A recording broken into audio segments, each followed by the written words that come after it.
આજે હું તમારી સાથે શેર કરીશ મસાલા બાટીની રેસીપી। આજે આપણે સ્ટફિંગવાળી બાટી બનાવીશું। મારી રેસીપી તમને ગમતી હોય અને હજુ સુધી સબસ્ક્રાઈબ ન કરી હોય તો લાઈક, શેર અને સબસ્ક્રાઈબ કરજો। મસાલા બાટી બનાવવા માટે પહેલાં આપણે બાટીનો લોટ બાંધી લઈશું। તો તેના માટે આપણે ભાખરીનો જે કરકરો લોટ આવે છે તે લઈશું। મેં અહીં 3 કપ જેટલો લોટ લીધો છે।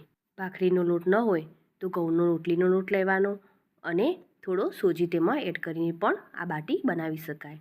હવે તેમાં સ્વાદ પ્રમાણે મીઠું એડ કરીશું અને 1 ચમચી ધાણા જીરું એડ કરીશું, અડધી ચમચી જેટલી હળદર એડ કરીશું અને તીખાશ પ્રમાણે મરચું એડ કરીશું। મેં અહીં 1 ચમચી જેટલું મરચું એડ કર્યું છે।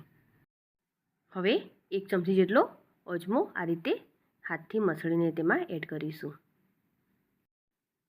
4 ચમચી જેટલું તેલ એડ કરીશું। હવે બધા જ મસાલાને સરસ રીતે મિક્સ કરી લઈશું। મસાલા સાથે મોણ મિક્સ કર્યા પછી આ રીતે મુઠ્ઠી વળે તો આપણો લોટ બાટી માટે પરફેક્ટ છે। હવે તેમાં થોડું પાણી એડ કરીને લોટ બાંધી લઈશું। લોટને આ રીતે કઠણ રાખીશું। હવે લોટને આપણે ઢાંકીને રેસ્ટ આપીશું। હવે આપણે સ્ટફિંગ માટેનો મસાલો બનાવીશું।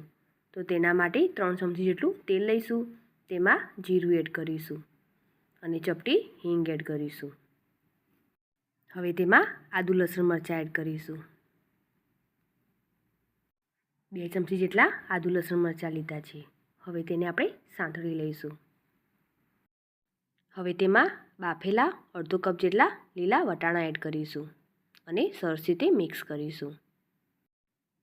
હવે તેમાં 1 ચમચી જેટલી હળદર એડ કરીશું અને સરસ રીતે મિક્સ કરી લઈશું। સ્વાદ પ્રમાણે મીઠું એડ કરીશું। 1 ચમચી જેટલો આમચૂર પાવડર એડ કરીશું અને 1 ચમચી જેટલો ચાટ મસાલો એડ કરીશું। 1 ચમચી જેટલું લાલ મરચું પાવડર એડ કરીશું અને 1 ચમચી ધાણા જીરું પાવડર એડ કરીશું। હવે બધી જ વસ્તુને સરસ રીતે મિક્સ કરી લઈશું। હવે તેમાં બાફેલા બટાકા એડ કરીશું। મેં અહીં 5 નંગ જેટલા બટાકાને બાફી લીધા હતા। તેને આ રીતે હાથથી મેશ કરીને તેમાં એડ કરીશું। હવે બધા જ મસાલાને બટાકા સાથે મિક્સ કરી લઈશું। હવે તેમાં 1 ચમચી જેટલો ગરમ મસાલો એડ કરીશું અને લીલા ધાણા એડ કરીશું અને સરસ રીતે મિક્સ કરી લઈશું। મસાલો આપણો રેડી છે। સ્ટફિંગ આપણું ઠંડુ થાય પછી તેના નાના નાના બોલ્સ બનાવી લઈશું।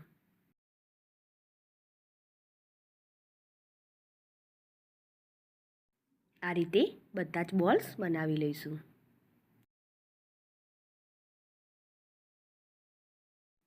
હવે આપણે લોટને સરસ રીતે મસળી લઈશું।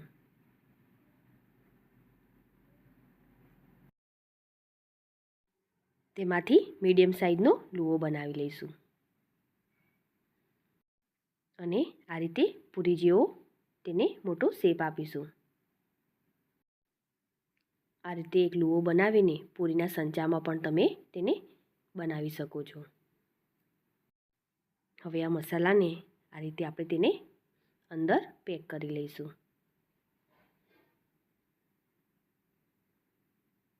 અને તેને આ રીતે બાટી બનાવી લઈશું અને ચપ્પાની મદદથી આ રીતે તેને શેપ આપી દઈશું। બધી જ બાટીને આપણે આ રીતે બનાવી લઈશું। હવે બાટીના કુકરમાં તેને આ રીતે શેકી લઈશું। હવે આપણે લસણની ચટણી બનાવીશું। તો તેના માટે એક મીડિયમ સાઇઝના ટામેટાને આ રીતે કટ કરી લઈશું।